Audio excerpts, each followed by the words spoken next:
Hello everyone, Job Education Channel আপোনালোকক স্বাগতম জনাইছো। ইতিমধ্যে CPWD ডিপাৰ্টমেণ্টত ভেকেন্সি ওলাইছে আৰু ইয়াত কোনেও নাজানে এনেকুৱা ধৰণৰ ভেকেন্সি প্ৰায় মনে মনে এপ্লাই হৈ থাকে। আপোনালোকে ইয়াতে এপ্লাই কৰিব পাৰিব। ইয়াৰ বাবে আপোনালোকৰ 12 পাছ লাগিব আৰু যিসকলে উইদাউট কম্পিটিশ্যন কোনো যাতে কম্পিটিশ্যন নহয় তেনেকৈ যাতে এপ্লাই কৰিব পাৰে।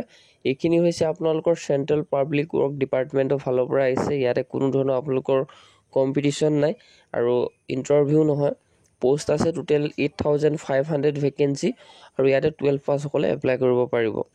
বলক তেনেহ'লে ভিডিঅ'টো আৰম্ভ কৰোঁ আৰু আমাৰ চেনেলটো প্ৰথমবাৰ ভিজিট কৰিছে যদি ছাবস্ক্ৰাইব কৰিব আৰু চেনেলটো আৰু লগতে ভিডিঅ'টো লাইক কৰিব। আৰু ইয়াৰ বাবে আমি সকলোখিনি ইনফৰমেশ্যন ডিটেইলছ চাম। এপ্লাই ডেট, এজ ক্ৰাইটেৰিয়া সকলোখিনি ইয়াতে মেনশ্যন কৰা হ'ব আৰু টেলিগ্ৰাম চেনেলটো জইন হ'ব। প্ৰথমতে যদি চাওঁ এইখিনি হৈছে ministry of housing and urban affairs government of India, অৰ্থাৎ মিনিষ্ট্ৰী আণ্ডাৰত পৰে।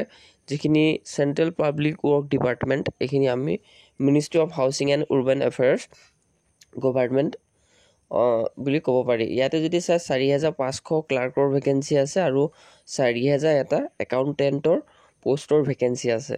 আৰু ইয়াতে আপোনালোকৰ এজ ক্ৰাইটেৰিয়া কি লাগিব সেইখিনি আমি চাম। আৰু ইয়াতে যদি চাই আপোনালোকে ক্লাৰ্কৰ কাৰণে আপোনালোকৰ 12 পাছ লাগিব আৰু একাউণ্টেণ্টৰ কাৰণে আপোনালোক গ্ৰেজুৱেট হ'ব লাগিব কমাৰ্চত, বা আপোনালোকে একাউণ্টেণ্টছ যদি আপোনালোকৰ আছে তেতিয়া আপুনি ইয়াতে এপ্লাই কৰিব পাৰিব। যেনেকৈ ক্লাৰ্কৰ কাৰণে আপোনালোকৰ 12 পাছ আউট হ'ব লাগিব, তেতিয়া আপুনি ইয়াতে এপ্লাই কৰিব পাৰিব। আৰু লগতে আমি যদি বয়সৰ সময়সীমা চাওঁ সকলোখিনি ডিটেইলছত, আৰু একাউণ্টেণ্টছ যিটো গ্ৰেজুৱেট হ'ব লাগিব। আৰু লগতে ইয়াতে যদি চাই এজ ক্ৰাইটেৰিয়া 18 পৰা 45 বছৰ বয়সলৈকে ইয়াতে এপ্লাই কৰিব পাৰিব। উইথ এজ ৰিলেক্সেশ্যন পাব আপোনালোকে। আৰু এইখিনি গ্ৰুপ চি পষ্ট হয়। চেলাৰিও আপোনালোকৰ দৰমহা যথেষ্ট ভাল, 40,000 পৰা আপোনালোকৰ 84,500 ইয়াতে আপোনালোকৰ চেলাৰি। আৰু একাউণ্টেণ্ট পষ্টৰ কাৰণে চেলাৰিটো 50,000 পৰা ইয়াতে আপোনালোকৰ হ'ব।